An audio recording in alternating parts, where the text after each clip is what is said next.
গণহত্যা করবার জন্য আমেরিকা এবং ইউরোপ সযত্নে লালন করে আসছিল যে রাষ্ট্রকে ইসরায়েল ফার্স্ট। সারা পৃথিবীর অসংখ্য সংগঠন যাদের কাছে ইসরায়েল প্রাণ, চোখের মণি, সেই রাষ্ট্রকে চীন এমন ঘা দিয়েছে, সেই খবর স্বাভাবিকভাবে পৃথিবীতে সাড়া পড়ে গেছে। চলুন, দ্য ক্র্যাডল একটি অত্যন্ত নির্ভরযোগ্য খবরের কাগজ, যে খবরের কাগজ গুজব ছড়ায় না, সেই খবরের কাগজ কি লিখেছে আমরা দেখে চলুন। China levels Israel as high risk area. এই শব্দ হাই রিস্ক এরিয়া, ইসরায়েলকে শনাক্ত করা হয়েছে একটি অতি ঝুঁকিপূর্ণ দেশ হিসেবে, যেখানে টাকা বিনিয়োগ করলে ফিরবার সম্ভাবনা অত্যন্ত ক্ষীণ। ফলাফল, তারা ব্যানস অল নিউ ইনভেস্টমেন্টস। চায়না নতুন করে কোনো বিনিয়োগ আর ইসরায়েলে করবে না। একটা কথা এখন প্রচলিত সারা পৃথিবীতে, nobody knows business better than the Chinese. চীনাদের থেকে পৃথিবীর ব্যবসা কেউ ভালো বোঝে না। চীন সরকার যখন ঠিক করেছে কোনো একটি দেশে বিনিয়োগ করা যাবে না, তার পরিণাম কত ভয়ঙ্কর হতে পারে সেটা আগামী দিনে ইসরায়েলকে দেখেই পৃথিবী জেনে যাবে। যে কোনো দেশের জন্য বিদেশি পুঁজি আনতে পারা সেই দেশের অর্থনৈতিক উন্নতির জন্য চাবিকাঠি।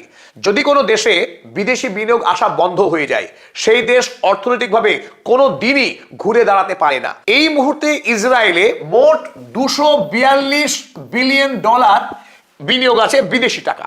এর মধ্যে $15 বিলিয়ন নিয়োগ করেছে চায়না একা। অর্থাৎ ইসরায়েলে বিনিয়োগ হওয়া বিদেশি টাকার মধ্যে 6% টাকা আসে চীন থেকে। বাকি যে 94% টাকা, তার অধিকাংশটা এসছে আমেরিকা এবং ইউরোপ থেকে। এখন একটি কথা খুব স্পষ্ট সারা পৃথিবীর কাছে, ইউরোপ এই মুহূর্তে একটি মুমূর্ষ মহাদেশ, যে মহাদেশ অর্থনৈতিকভাবে ক্রমশ দুর্বল হয়ে পড়ছে। আমেরিকা ঋণগ্রস্ত, 1 নম্বর রাষ্ট্র পৃথিবীতে আগামী থাকবে কিনা তা নিয়ে জোর সন্দেহ তৈরি হয়েছে। তাহলে পৃথিবীতে রাইজ করছে কি? পৃথিবীতে এই মুহূর্তে চীন একমাত্র ব্যতিক্রম রাষ্ট্র, যে ক্রমশ তার যৌবন, অর্থনৈতিক বিকাশ, বিশ্ব বাণিজ্য মারাত্মক গতিতে বেড়ে চলেছে। সেই চীন স্বাভাবিকভাবে আমরা এখানেও দেখছি ইসরায়েল সেই চীনের উপরে বাণিজ্যের বিষয়ে মারাত্মকভাবে নির্ভরশীল। কারণ আমরা দেখুন, China has been Israel's top import partner for 4 straight years. আর এই চায়নার কাছ থেকেই ইসরায়েলের উপরে এলো নিষেধাজ্ঞা, এলো ব্যান। চায়না ইসরায়েলকে এড়িয়ে যাচ্ছে, কোনোভাবে সেখানে বিনিয়োগ করতে চাইছে না। কিন্তু অপরদিকে যদি আমরা দেখি, ইসরায়েল কিন্তু চায়নার উপরে নির্ভরশীল। তারা যে সমস্ত সামগ্রী বিদেশ থেকে আমদানি করে, তার 1 নম্বর গন্তব্য এখন চায়না। আমেরিকা নয়, ইউরোপ নয়, অন্য কোনো দেশ নেই। কারণ এত সস্তায় উন্নত মানের পণ্য এই মুহূর্তে বর্তমান পৃথিবীতে চায়না ছাড়া অন্য কোনো দেশের পক্ষে সরবরাহ করা একেবারেই অসম্ভব। একদিকে ইসরায়েল যখন চায়নার উপরে সম্পূর্ণরূপে নির্ভরশীল হয়ে উঠছে, তখনই চায়না ইসরায়েলকে সম্পূর্ণরূপে পরিত্যাগ করার পথে এগোচ্ছে। দেখুন, বিগত 2024-25 অর্থবর্ষে যখন পৃথিবীর কাছে এই খবর পৌঁছায়নি যে চায়না আর ইসরায়েলে বিনিয়োগ করবে না, কারণ ইসরায়েল একটি ঝুঁকিপূর্ণ দেশ, সেই গাজা যুদ্ধ শুরু করবার পরের বছরই 2024 সালে বিদেশি বিনিয়োগের কি অবস্থা হয়েছিল দেখুন। Foreign investment fail 15% within a year 2024 and 5।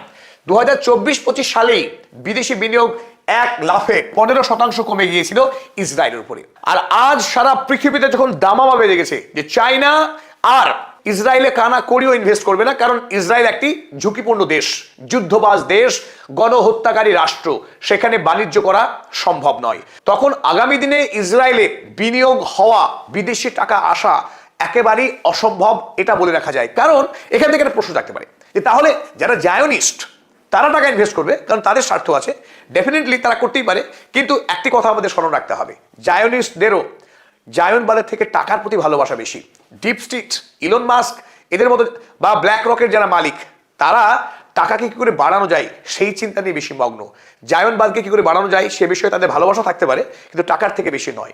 তাই একথা আমরা এখন হলফ করেই বলতে পারি, আগামী দিনে ইসরায়েলের ব্যবসা বাণিজ্য ক্রমশ মুখ থুবড়ে পড়বে, এতে কোনো সন্দেহ নেই।